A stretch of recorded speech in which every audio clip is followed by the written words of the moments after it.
Hi, it's Lucy, and today I'm going to be reading the Pretty Little Liars series by Sara Shepard. You might be asking, why? And honestly, who knows the answer to that? Oh wait, me. I do. Basically, a couple weeks ago, I had this random thought pop up into my head, and I was like, you know what I really want to do? I really want to watch garbage entertainment. Normally, I prefer to consume my garbage entertainment in the form of television, but Riverdale is currently on a break, and thanks to the worldwide pandemic, who knows when it's coming back. And then I thought, what did I used to watch before Riverdale? Oh right, Pretty Little Liars. I actually started watching Riverdale to replace Pretty Little Liars for me, because that's the kind of person I am. But I don't really want to rewatch Pretty Little Liars, you know, I've been through enough watching it, so I was like, what if I reread the books? So here we are, this is the video, I'm doing it. If you don't already know, Pretty Little Liars follows four girls, Emily, Hannah, Aria, and Spencer, whose best friend and leader of their clique, Allison, goes missing. And the book starts off 3 years later. Allison is still missing, and the four girls have all really grown apart since Allison was like the glue that held their group together. However, now they have started to get letters from someone called A, who is threatening to reveal secrets that only Allison would have known. So the girls end up coming back together to try and figure out who is trying to blackmail them, and also to figure out what happened to Allison. Why did she go missing? The entire series is apparently 16 books. I didn't realize it was quite so many. I thought it was 12, but I think the 4 were added on after the TV show started to do really well. That does not include the extra companion novels and I think novellas, of which there are more than one. So many, in my opinion. Since there are so many, I will not be reading all of those today because I love myself. I plan to read the first 4 books in the series. I have acquired those for this video purposes. My cat is on my table!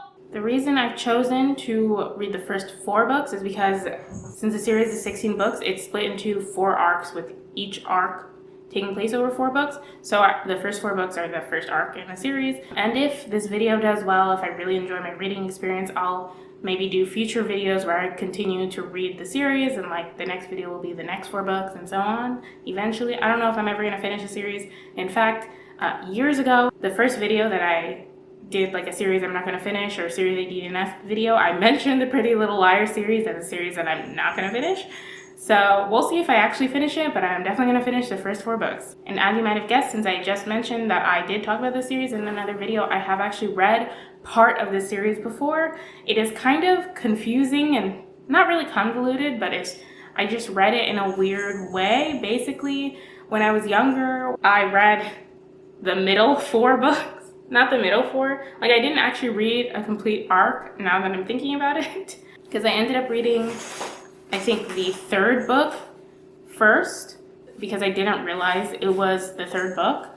I thought it was the 1st book. I know it says a Pretty Little Liars novel. I don't know if it'll focus on that small print. It says that, but I didn't think, I don't know what I thought, honestly. I think I was maybe in 6th or 7th grade. Like, it was definitely sometime in middle school, or maybe even a little before middle school I started reading this series. Because I remember that this was one of the first series that I read in like the teen section of the library. I graduated to the teen section, and yeah, I found the series and I picked up the 3rd book in the series for no reason, apparently. And by the time I figured out that I had not read the 1st book, I didn't feel like going back. So I just didn't go back. And then I ended up quitting the series around the 6th book or so, because I just decided it was getting too long. And so yeah, I never finished it. But so all that to say, I do kind of know what happens, and I also did watch the show, and I'm pretty sure that the first arc of the books matches the first 2 seasons of the TV show. So I think I do know how it ends, but it's been a long time. It's been a long time since I've read the books or watch the TV show, so I'm definitely missing a lot of elements in between. And I know that there are some things that were changed from the book to the TV show, so I'm probably going to point those out. And I also want to mention that this video, because of that, will not be spoiler free. There will be spoilers. I will be saying things that happen in both the TV show and the books. I feel like it's a little more than hate reading, because I did enjoy it at one point, like fully, and I did like love the TV show, even though towards the end there's a lot of stuff going on. We don't have to get into it. We can talk about it in the comments. But, you know, I was really invested in the TV show and the books for a while. Also, one thing I just wanted to point it out. So I got this book because I thought I was going to be reading Pretty Little Liars physically. I got these two from the library. And it turns out that it says Pretty Little Liars, right? I was tricked by the cover because this is actually the bind up of these two books. But I feel like they should say what the name of the book is in big font. Like this should be switched. Now that I have gotten that mistake out of the way, I just wanted to share that. Yeah, I'm really excited to see how I feel. I feel like I'm going to be imagining the characters from the show while I'm listening to the audiobook, which is, I feel like it's going to be kind of weird because the show really feels like they age up the characters, even though technically they're in the same grade. Like when you look at 11th graders, like in real life, and then you look at what TV shows say 11th graders are, like there's a big difference. So I feel like the book is going to read a little bit younger, which doesn't really correlate to what the TV show shows. So that's going to be like a weird adjustment for me. But yeah, I'm excited to get into the series and we'll see what happens. Okay, so I'm halfway through the audiobook for Pretty Little Liars.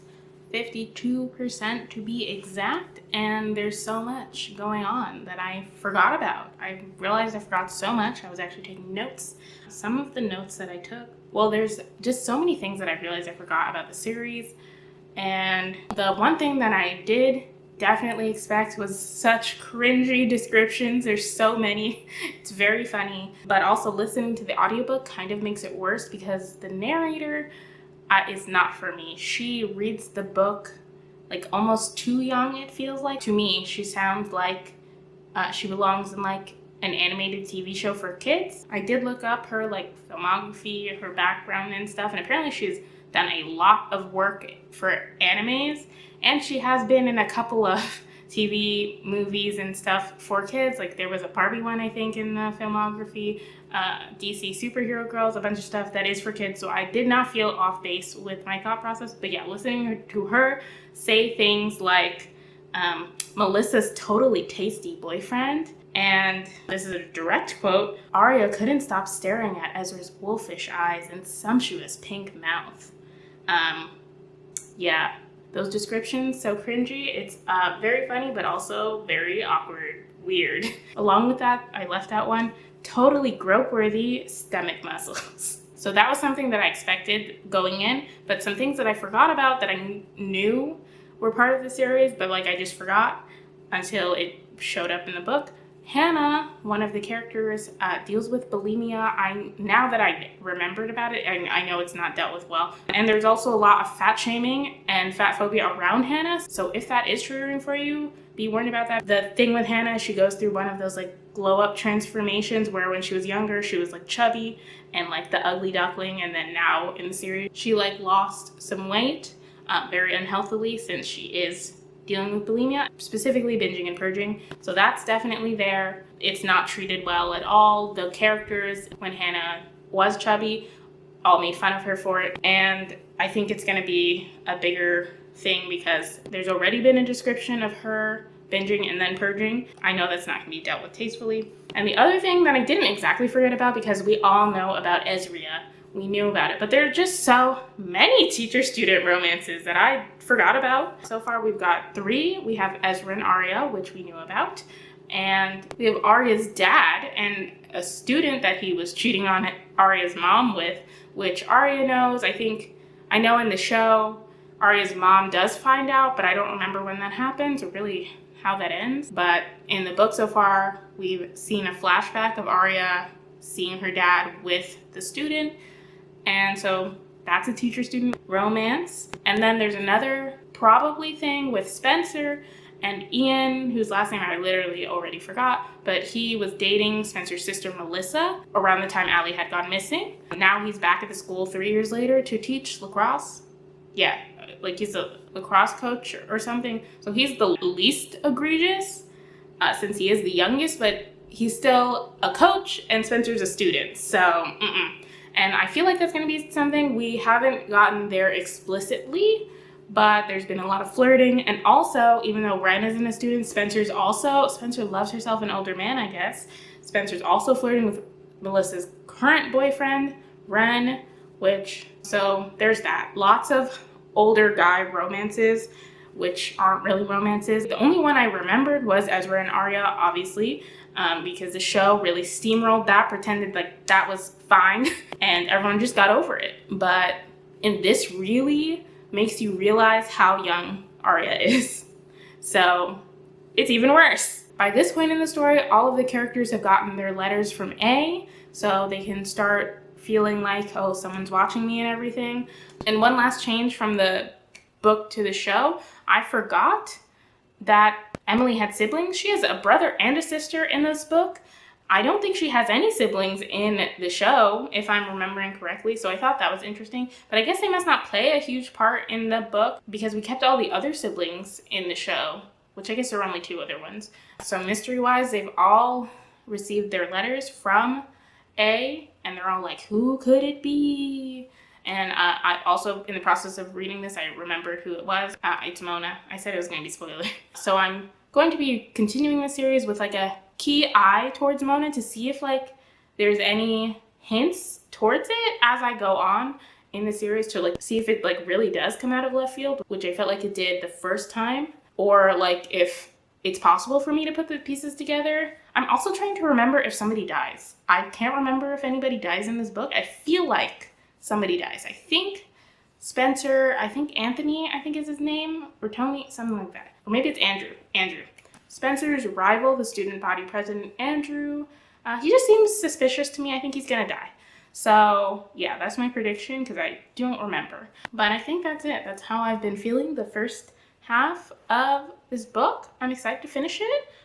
Even though I just listed every problematic element, not every problematic element, there's probably more that I'm missing, but you know, a bunch of problematic elements, it is giving me what I expected. Cringe and mystery cringe. This is a bunch of rich girls problems. Oh, I did also forget that it was a bunch of rich girls problems. Like I knew it was a bunch of rich girls problems, but I forgot how rich they are. Hannah randomly, casually goes shoplifting, even though her and her mom can afford things. So there's that. And then we're also getting into like how they each have family problems. Spencer is always jealous of Melissa because she feels like Melissa's always better than her. Hannah is ignored by her mom, and then her dad left her family and got married or got a new girlfriend with a daughter who Hannah feels is prettier than her and better than her. And Arya's parents obviously have a rocky marriage since the dad was cheating. And Emily is gay, and so she's struggling with her feelings for girls. There's a new neighbor named Maya, who I'm pretty sure in the show she died. I don't remember what happens to her in this book. Maybe she's the one who dies in this book. I don't know if anyone's gonna die. I'm just saying things. So she's struggling with that. We're seeing all of them struggle along with their rich girl problems because they all just casually mention like random rich people things. So yeah, I'm just appreciating the book for what I think it is.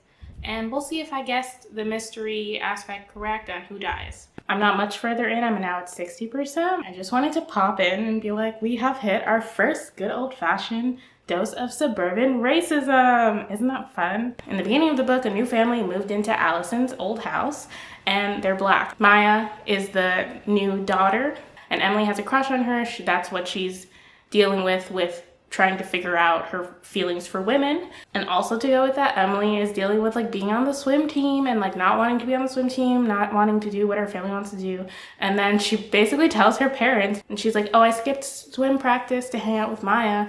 And as the mom is going on, she's like, oh, I don't know. I think that girl's a bad influence on you. Emily's like thinking like, oh my God, she can tell that Maya's gay, all these things. And the mom is like, you know, we just have too many cultural differences with that family. And Emily's like, I'm very confused now. And she's like, yes, I tried to be nice and neighborly, but I just don't know. Then Emily's like, wait, she doesn't dislike Maya because she thinks she's gay. She dislikes Maya because she is Black. Isn't that fun? So I guess we get to have some fun with that. I just think it's very funny. When that happens, it does seem like that at least will be dealt with. Probably not well, but you know, it's not going to be like, oh, Emily's parents are like correct for feeling that way about Black people. So I feel like that will be handled fine. I don't know. So I finished Pretty Little Liars, the first book in the Pretty Little Liars series. The camera is facing this way because I wanted to try and get Tucker in it, and that's his little tail. Nobody died. Although, I guess Allison died, but she died before the events of the book, so she doesn't count. I expected someone to die in the book, you know? So that didn't happen, so there's that. What else happened? Spencer got caught with Ren, and then the way her family reacted, I feel like was inappropriate. Like, I feel like there's two sides of the coin, because yes, if you haven't read the series, Ren is Melissa, who is Spencer's sister's boyfriend. So Spencer did hook up with her sister's boyfriend, which is bad. However, Spencer is 16 and Ren is at the youngest, I'm going to say 21, which is still not 16 and not in high school. So I feel like there is a dynamic there that her family is not really taking into consideration. The book obviously doesn't make it seem like Spencer is being groomed or whatever, but we're all adults here watching this video, unless you're not an adult here, in which case, please, if you're 16 and a 21-year-old says you're so mature for your age, you're so cute, blah, blah, blah, run away, because there's a reason he's doing that, and it's not because you're mature for your age, okay? So there's that. Like, her family, her mom and dad are like, we can't stand to look at you, Spencer, and obviously Melissa's mad. The end of the book has Ren showing up, being like, I still want to see you, blah, blah, blah, and I feel like this forbidden romance, I feel like the parents should be doing something, but once again, Pretty Little Liars parents, not good. They're not good parents. And reading this book and thinking about the TV show, where everyone watching the TV show, or at least me watching the TV show, you're like, what is wrong with these parents? And still you're like, what is wrong with these parents? But reading the book makes me realize this is literally the source material. They really did faithfully go along with the source material, so there's that. Other than Spencer, what else happened in the book? I did mention Allie's body was found. The girls all go to the memorial service that they have, and they get a text message at the end. All I thought of when that scene happened was the TV show, so there's that, because they're all in those iconic black dresses, getting that text message and stuff. Also, fun thing while reading this, I forgot how old this series is. Not that old, but I think the first book was published in 2006, so one of the girls has a trio Palm Pilot, which I feel like is just very funny. And then one of the girls has a sidekick, which I'm a little younger, and then I guess these girls would be if they were real. But I still knew what a sidekick was, and if you had a sidekick, you were peak popularity. I loved that. I missed that. So that was a little fun throwback. On the mission of Mona, I am starting to see some threads in there, because Hannah's storyline ends basically with her and Mona end up going on this joyride with her, I guess now ex-boyfriend's car, and they end up crashing into a pole, and then the police get a tip about the car ride and that Hannah was the one doing it, and they traced it on the gas station's video camera, and they see her face, and Mona doesn't get caught because she's wearing a hat, so they couldn't see her face in the video, and so I feel like that's a little breadcrumb. In that scene, Mona asks like a random truck driver, she's like, oh, give me your hat. Like, she's like drunk and cute. She was drunk, but was she drunk? Maybe she wasn't really drunk. I'm also not struggling, but there's also the point of like all of the characters are in these forbidden relationships. Well, Hannah isn't really in a forbidden relationship. She ends up breaking up with her boyfriend, or her boyfriend breaks up with her, because Hannah really wants to have sex with him, and her boyfriend did a virginity pact. But Hannah really wants to have sex with him because she's like, we're in love, we should be having sex. And then they go into the woods, which, by the way, the woods are called the Manhood Woods. And it was rumored that the tree whispered sex secrets to new recruits. That was a real sentence in this book. Amazing. But yes, as Hannah's boyfriend turns down sex from her, he's just like, I just wish you'd respect yourself a little bit. And then obviously Hannah gets upset about that, because she was wearing like a skimpy outfit, which, I mean, girl, you don't want to have sex with that man anyway. But also, all these characters are bad, like bad people. But yeah, so that was fun. So I guess that wasn't really a forbidden relationship. Ezra and Arya, obviously a forbidden relationship. The only one that is vaguely treated as such, I feel like. But Ezra also turns Arya down in a very mean way. At one point, he scares her because I think he hits the wall or something. And I'm like, girl, if a man scares you, run away. Run away. But I feel like somehow Emily's struggle is being like put on par with these forbidden relationships, which makes me feel icky, because Emily is dealing with her sexuality and her relationship with Maya is being treated as like a forbidden relationship, which I guess it kind of is, because her parents seem like they would be homophobic. They're already racist. Your relationship being forbidden because of homophobia is not the same as it being forbidden because you are trying to date a teacher. Those are not equal. So I want to make that clear. But yes, I did enjoy reading that. I feel like I should just pull out all the quotes that I'm getting from this series because it's truly so funny. The Manhood Woods. Predictions for the next book, I have none, honestly. So I don't know what's going to happen in Flawless. It's going to be a surprise, I think. Maybe that's when Toby dies. I don't know. So we'll see what happens. I know Toby dies in the books, but he does not die in the show. That's the only thing. Maybe he dies in this book. I don't know. Maybe he dies in the 4th book. We're going to find out.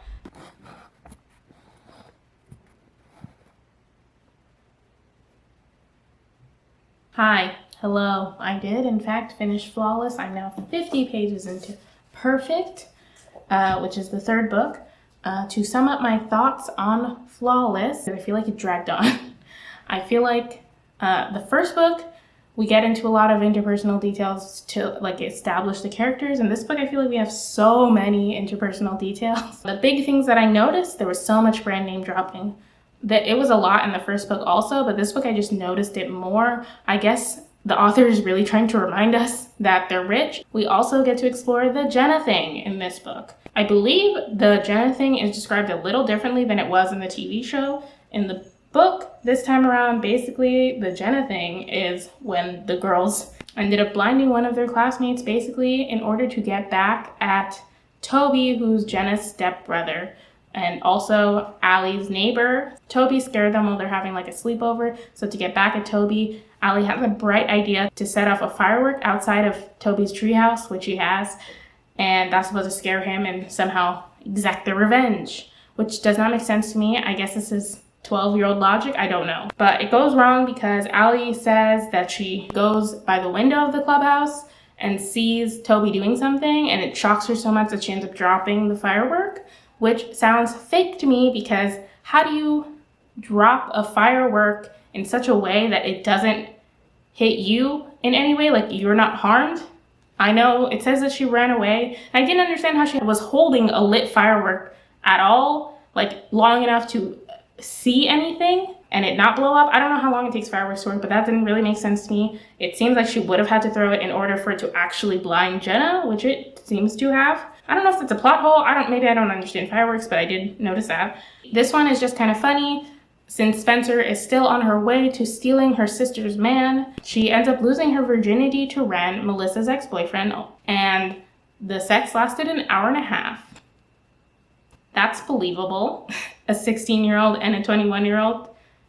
Okay. Also, while she's there, he mentions how she's so mature. He forgets that she's in high school because she's so put together. Once again, if you're younger and watching this, if an older man, you're still in high school, this man has graduated college, that is not someone you need to be dating. There is a reason he's looking to be dating high schoolers, and it's not because you're mature for your age, I promise you. I also want to give a trigger warning for sexual assault in this book. Emily is still dealing with figuring out her sexuality and like whether she is gay or not, and that's like a big component of this. At the end of the last book, Emily gets caught with Maya, her neighbor who she has feelings for, by her ex-boyfriend, and the ex-boyfriend suddenly becomes a horrible homophobic asshole. Like every time he shows up, it's just to call Emily the D word, and he tries to sexually assault her twice.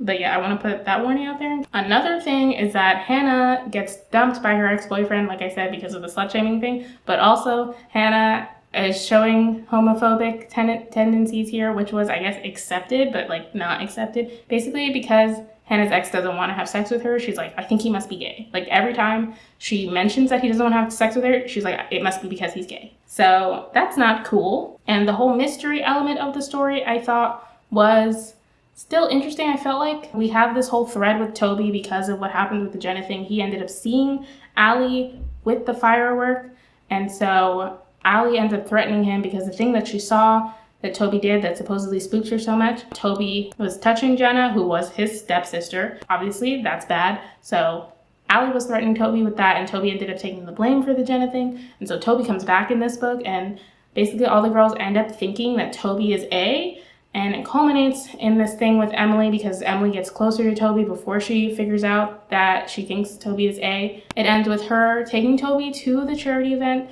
but then he says some things about Allie He just had like a whole like rant about how he hated Allie, and that makes Emily think, oh my god, Toby is A, Toby killed Allie. She runs away from him, and Toby ends up like knocking on her house's door, and he's like, please let me in, and blah blah blah, and then he ends up like randomly running away. That's how it's described, and that's the last we see of him until the next morning, where a nearby cyclist finds his dead body. And it's said that he overdosed on pills. I don't know if he actually died by suicide. I think it was A, also known as Mona, although I can't remember if it was Mona or not, or if that actually just happened and it was a coincidence. So we'll find out about that. And also Mona's track record, I feel like there's not a whole lot of hinting that it was Mona in this book. We see Mona get mad at Hannah a lot, and that's kind of it. If Mona is A, I kind of feel like it doesn't make sense for her to be A, because she's just pushing Hannah away, because the reason Hannah pulls away from Mona is because she feels like she has to keep all these secrets. And I guess Mona's mad that Hannah feels like she has to keep these secrets, but I feel like this is not the way to solve it. But obviously, if Mona healthily dealt with issues, she wouldn't be A, so there's that. I also feel like these books are just a lesson on what happens when you're not a good parent, because all of these girls have parental issues because all of their parents suck. Hannah's parents suck. Her mom is really absent and is not good at enforcing boundaries or punishments at all for Hannah. And her dad didn't talk to her for 4 years. We do get to see her dad in this book because he comes back, but they end up having a whole big blow up,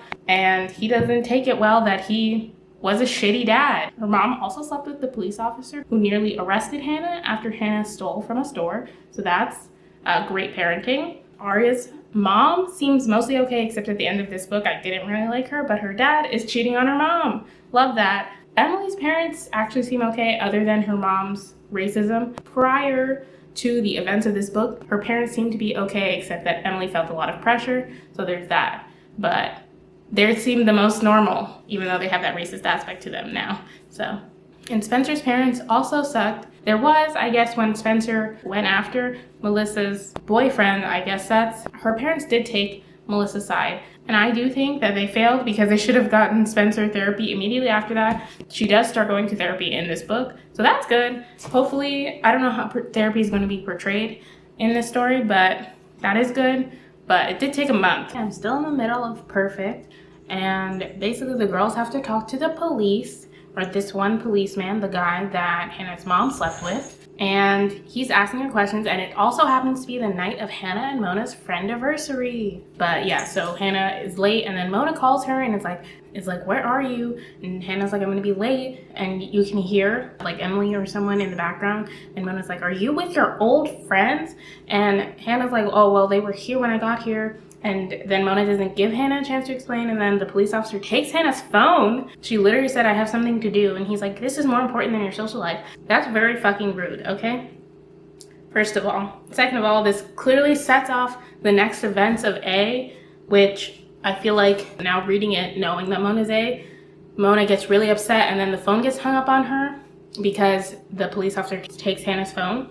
And so obviously she's scheming because she thinks that Hannah chose her other friends over her. And then so A ends up texting everyone, and now A is back for real. The way the text message is, it could be a coincidence, like what is being said in the text message. She says something like, you thought I was gone, I never left, I've been watching you guys, I might even be watching you guys right now. And so I feel like if Mona was watching them, why would she be mad at Hannah when clearly this was not a planned event? And also, how would she be watching them so fast if she was already at the restaurant? So it does not make any sense, and I just needed to point that out by. And now I finished Perfect by Sara Shepard. All these books are by Sara Shepard.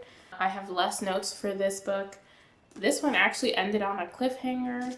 Wow. Love that. Good thing I have the next one. But yeah, my opinion of this one dragged a little less than the last one. Everyone in this town is still wild. This book, I should give like a blanket warning, I guess, for the entire series. The issue is that I don't remember any of the content, like warnings, until I read it, or like I don't know them. So this one, Emily gets outed, so there's a content warning for that. Honestly, Emily's storyline is the most compelling. I completely forgot that she has to go through this whole coming out storyline and has to deal with homophobia in her family and in this city/town. Yeah, so A outs her at her swim meet. A puts up a bunch of posters in the previous book, in Flawless, I think, her and Maya take some like photo booth pictures, and Maya takes them, and then I guess A steals them from Maya, makes a photocopy and prints up a bunch of flyers and puts it all around like the first swim meet of the season so everybody sees it. And the other main characters, Arya, Spencer, and Hannah, do about as well with that information as could be expected for a book written in 2006, 2007. Arya does the best about it. Hannah says something a little homophobic. She's like, oh, we've changed around her a lot, but then she kind of like goes back on it. She's like, oh, I never felt weird though. And so there's a little sprinkle of homophobia there. And I feel like I don't remember Spencer's reaction, so I guess no reaction is better than bad reaction. Emily's family does really badly with the news. Her mom threatens to send her to her very religious extended family in Iowa, I think, where they eat Cheerios to keep away bad feelings. So Emily's parents threaten to send her to that until she goes through a conversion therapy program. So that's fun. We don't see any conversion therapy in this. We see Emily ends up meeting one of the people who goes through the program. It's called Treetops. And honestly, this book does have a good message. I'm not sure if it's going about it the right way, but basically she meets the girl who went through it. She's like, oh yes, I'm cured now.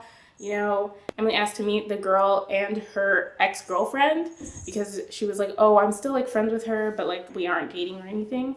And the ex-girlfriend is like out and proud and like talking about seeing girls. And basically the Treetops girl and her ex-girlfriend get back together in front of Emily, and they're like, oh, I guess Treetops doesn't work. So that's good. I'm pretty sure Emily's still gonna have to go through conversion therapy because that storyline ends with Emily hooking up with Maya, and then Emily's mom shows up and it's like, you've disgraced me, you're not my daughter anymore. You know, good, loving things you say to your daughter. I'm gonna give Emily's parents the highest honor of being the worst parents in this book because their horrible treatment of their daughter is based in bigotry and homophobia.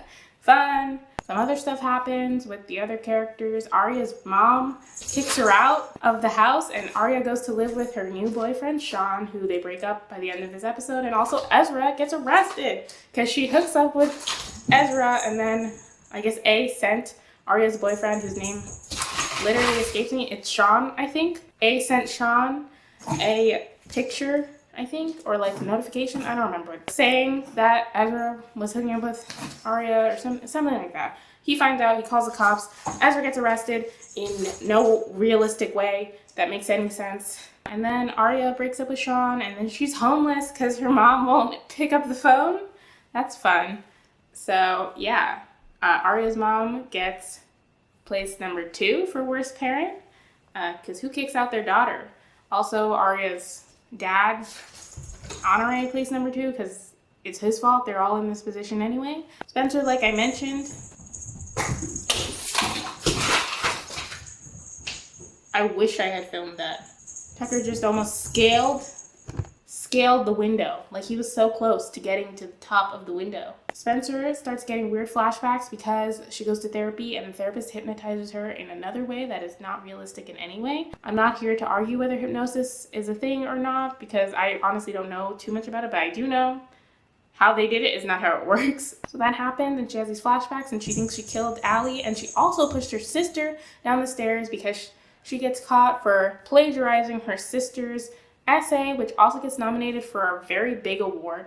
Apparently, they have like a whole magazine spread because she got nominated for this award. Everyone's talking about how people who win this award go on to win like Pulitzers and stuff. Melissa finds out that Spencer plagiarized it. They start yelling at each other and Spencer pushes her down the stairs. And by the end of the book, Melissa's in the hospital and Spencer's locked in her room because her dad's like, this is for your safety. That's the way we treat our kids. It all culminates in Mona uninviting Hannah from her birthday party, but then they have this conversation in T-Mobile that makes Hannah think that Mona forgives her, and then Hannah gets a dress that she was supposed to wear to Mona's birthday party, so she's like, oh, Mona must forgive me, and so she goes to the party. Turns out the dress was sent by A, and it was the wrong color, and blah, blah, blah, and Hannah gets kicked out of the party. This new guy named Lucas shows up and helps her out, and she drives home, and she gets a text from A that is not a hidden number, and Hannah realizes who it must be, and she called like a whole meeting of everybody, and she is waiting for everybody to come to the park because that's their spot, and she gets hit by an SUV. Fun! In front of everybody, and then one of them gets a text that says, she knew too much. And that's how it ends, a cliffhanger. I'm gonna read the next and last book, Unbelievable. Honestly, I don't even understand the point. I'm looking forward to reading that book because I'm like, what is the point here? I guess it's just to make the girls' lives miserable because A, outs Emily, A, exposes that Arya was dating her teacher, which, you know, if it was done in another way would have been helpful. This way, it just makes everybody mad and does not teach Arya that she should not be dating her teachers. Honestly, Spencer's on her own. A, didn't really even have to do anything there, I feel like. And Hannah, she's a bitch and she's mean, but I don't know if she warranted getting hit by a car. So the rest of the day will be spent reading Unbelievable and planning to clean my room. Hi, it's me to end the vlog, Lucy from the future. As expected, I've never ended a vlog in the time span that I'm supposed to. Something always happens. This time, the thing that happened was I was lazy. So I did indeed finish Unbelievable. Yeah, it was about as expected. A little worse, maybe. I'm between 2.5 and 3 stars because I don't think I really enjoyed the story. The thing I'm having issues with, and I've had kind of an issue with it this whole time I've been reading the series, is because, like, I know a lot of things that happen, so they're not surprising to me. So that element is missing. So that could be having an effect on my enjoyment. But I feel like I should, you know, still enjoy the process. Like, that's why I'm here. That's why I chose to reread these books, even though I did know what happens. Leave me alone. I'm conflicted, but basically, in Unbelievable, we pick up right where the third one left off. Hannah's in the hospital after getting hit by a car. I knew it would be Mona. I just didn't quite remember how it ended. I had a thought about how it ended, but I wasn't sure. But Hannah gets amnesia, so we spend the whole book not knowing that Mona is A. Emily gets sent to Iowa to live with her very religious cousins and aunt and uncle. Her cousins immediately sell her out, so that's cool. Basically, while she's in Iowa, the first night her cousins decide to go to this party. They like do things without their parents knowing because the rules that their parents have imposed on them are incredibly unreasonable, but they get caught and all of them blame Emily because she is gay. So clearly she must be the devil and bringing upon bad juju to their family. They don't say that, but they're like, oh, it must be you because you're the bad influence. So they say they're gonna send her back to her family, and Emily is like, well, my family doesn't love me anymore. So she's like, I'm gonna run away. And I think she runs away for like a total of 12 hours. And then her parents realize they've made a horrible mistake and put out like a news bulletin or something saying, we love her so much. So Emily goes back home. Her mom does a complete 180 and is like, we accept you even though we don't understand you being gay. So we totally accept you. They invite Maya, her girlfriend, to dinner. They treat her well. I mean, it's about as well as you could expect from your incredibly homophobic parents. So I guess that's a plus. Emily obviously struggles because she was like, my family was literally ready to abandon me. It took me literally disappearing for them to realize that they liked me. So she's obviously struggling with that. And then she's also struggling because she's like, oh, I can like more than this one girl. Like, I don't have to only like Maya. She ends up having like a fling thing with this girl she met in Iowa. That's Emily's storyline. It's consistently the best storyline because it actually deals with a real problem, and Emily is the least annoying character. I guess because she's the most grounded, because I think I mentioned this earlier, but she seems to be the least rich out of everyone. And Emily's mom gets over her racism. I don't know. It's kind of unclear. But she accepts Maya. Arya thinks that Spencer's the one who killed Allison. That gets shot down like pretty much immediately, although we do spend a good amount of time with Spencer thinking that she was the one who killed Allison because she has some flashbacks and she remembers pushing Allison on that night, but Allison gets up and she didn't kill her. Wow! Spencer continues to be annoying. And then Spencer starts thinking that Melissa, her sister, is the one who killed Allison because Melissa says something ominous. So that's a whole thing. Arya continues to be annoying and naive. Emily kind of comes off a little bit naive, but Arya comes off like a child, even though she's dating a grown man who says she's immature for her age. Oh, Ezra leaves. I forgot about that. He moves away because he gets caught by the police. I think because Arya doesn't press charges, and since he got fired from his job because, you know, the school is not going to be like, you can totally fuck a student. They're like, you gotta go, even though I don't think they fire him. I think he leaves. Like, they suggest he leaves. So he moves to, like, get his head right. I think he moves to somewhere in New England, maybe Maine. I'm not sure. So they break up, and he's, like, giving Arya advice and stuff. It's very, who cares? And then we get to Hannah, who is the most annoying one. Even more insufferable because we see her start to have some growth towards the end, but then she hits her head and get amnesia and she forgets all her growth. By the end of this, she remembers that Mona is A, and also remembers that Mona treated her very badly before she got into the accident. And also Mona's the one who hit her with the car. She doesn't remember that part because she can't see who's in the car. She remembers that, but at the time, Mona is driving Spencer to the police station because, like I mentioned, Spencer thinks Melissa did it, the Allison thing, not the car thing. Or maybe she does think she did the car thing too, I don't remember. But Aria, Hannah, and Emily start texting Spencer while she's in the car with her and being like, Mona's A, do something, get out of the car. Mona sees a text message because they're both in the front, and Mona starts driving her somewhere to a cliff, and they get into some kind of rough and tumble rumble, that rhymes, and Mona falls off the edge of a cliff and dies. So A is gone, allegedly. That scene did not make a whole lot of sense to me because I couldn't understand why they were on the cliff based on how it was writing, because Spencer fell far away, but Mona fell over the edge. So I guess maybe they were facing the cliff, but I feel like Spencer would have had to have still been close to the edge of the cliff, and the way it made it sound was like she was on the other side. So I didn't understand that part, but anyway, Mona dies. I knew that happened in the show. She doesn't die, but I remembered the show being different. The police immediately believe all the girls that Mona was the one who was A. The other thing that confused me, I guess, about the police, they did not investigate Spencer at all. They just believed her that she accidentally fell off a cliff. Come on, you wouldn't think she shoved her? The only evidence that they had that Mona was A was the car. They found the car that Mona hit Hannah with in her garage. So that's probably proof that she did that. That's not really proof that she was like tormenting them or anything. Hannah ends up stealing Mona's phone for a while, and then she deletes all the secrets that Mona knew about her and then hands it to the police. I don't think she deleted any of the other secrets, but I feel like if you delete all that, then that's erasing evidence for what? I don't know.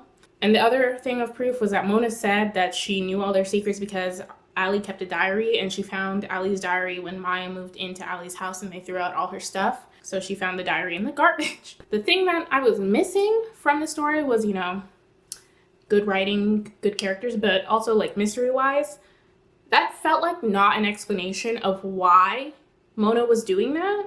Because for all intents and purposes, it did seem like Mona and Hannah were best friends, even though they were superficial best friends. But you have to be really out of it to like want to torture your best friend like that. I guess Mona got mad that Hannah started getting closer to her old best friends. But I feel like that is quite an overreaction, which I guess is the point. But it just felt very odd.